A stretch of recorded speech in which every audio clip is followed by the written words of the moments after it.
This is quite a view from up here, and my first time. So today I am filled with gratitude for my colleagues and the committee who felt I was worthy of this award, for my family and friends who are here celebrating with me, and for all my co-teachers, past and present, that have helped me build the Oak Room into the playful place that it is. I could not have done it without you. But really, what I'm most grateful for today is to be part of a community that celebrates the work of an early childhood teacher. This, I believe, is a rare find, so thank you, all of you. The Oak Room, a room with more windows than walls. This room has been my office with a view since day one, and a starting point for many of you out there today. I thought it might be fun to take a quick peek and see who you are. So, let's start with lower schoolers. If you were in the Oak Room with me as your teacher, could you guys stand up?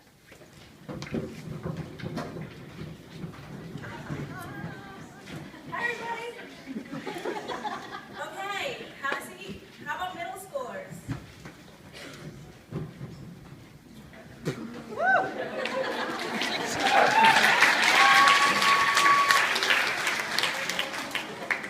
And how about upper schoolers?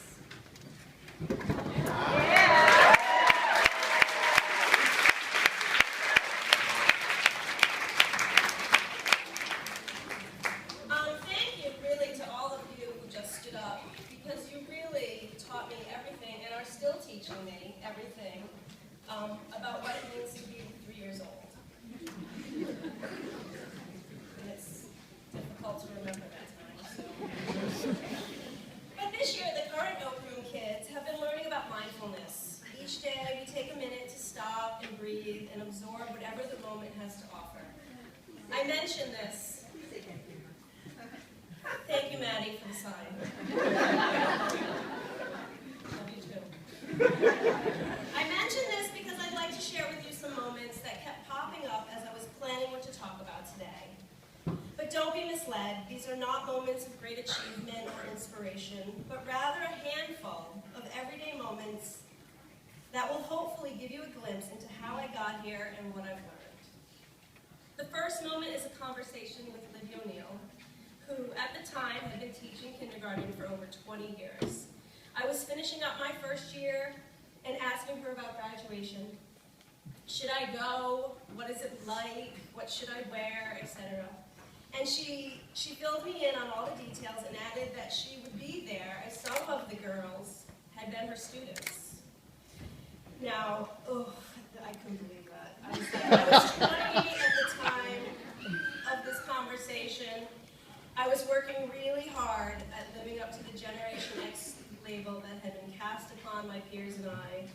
Prior to getting my position here at Lincoln, I had already held 15 jobs. I lived on an island. I'd made my home on the West Coast and traveled whenever I could afford to.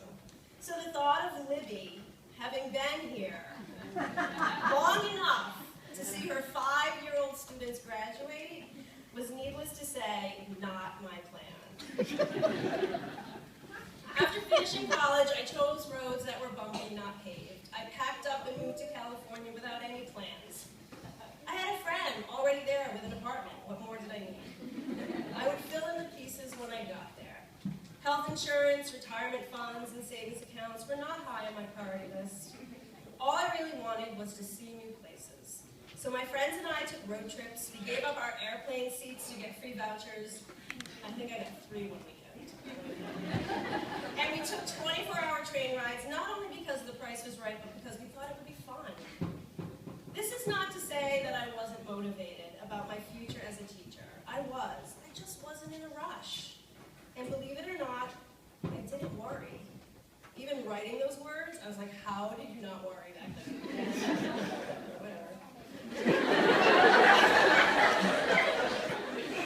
So you can only live this way for so long. With the completion of graduate school and my time on the West Coast over, I was back in Rhode Island and sending out job applications. It was right around this time of year, May 1998, when Sue Lena called me to tell me I had gotten a job. This was a happy moment, especially for my father. So now I'm here. I'm at Lincoln. I was new, and it was hard. I had a child in my class who was afraid of the PE teacher's whistle. So afraid she could barely muster up the courage to come to school on these days. Another cried every day for months from separation anxiety. I had one that would hide under the furniture when things didn't go the way she had expected. One of my kids didn't speak a word all year. And then, of course, there was the one. The one that pushed every boundary and broke every rule every day. You're laughing, but it wasn't you. All of these children are still here at Lincoln.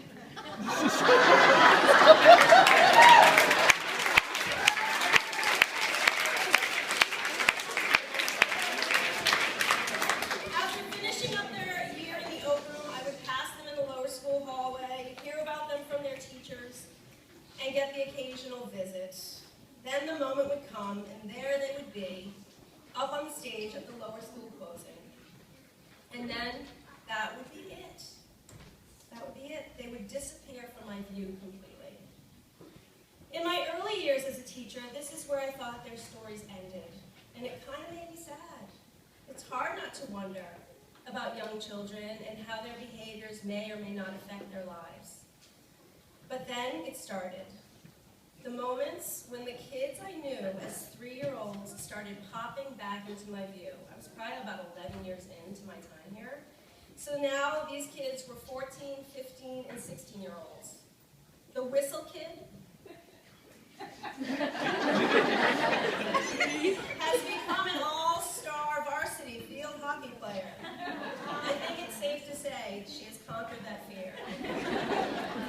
The child with severe separation anxiety, which is no joke at the time, is now a leader in student government. The one who hid under the furniture, she popped back into my view in an email from Anita. Apparently, she's an amazing artist heading off to one of the best design schools in the country.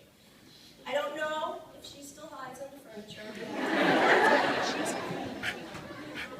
The child who didn't speak, I recently spotted her on stage, ready to take off on a service trip to India. I'm sure she has found her voice.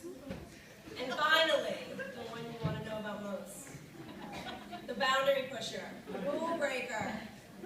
She popped back into my view at a lunchtime concert, playing the guitar in the rock band. I can't think of a better way to channel your inner rule breaker. So what have I learned from my 16 years here? Is it that I shouldn't let a single moment define what a person will do in the future or what my students will become? Or maybe it's that I shouldn't judge others on what I see in a single moment, because when it comes right down to it, we all fear things we probably know we shouldn't, or feel anxiety, or hide from things we don't want to face, or are afraid to use our voice, or break the rules. Or maybe that it's that everyday moments are actually moments of great achievement and inspiration. So maybe all we really can do with a single moment is stop, breathe, and absorb it for what it is. And one last thing. Back to that conversation with Libby, where I said it wasn't my plan to stay here and see my 3-year-olds graduate. Well, I did. Last year, it was my first class that graduated, and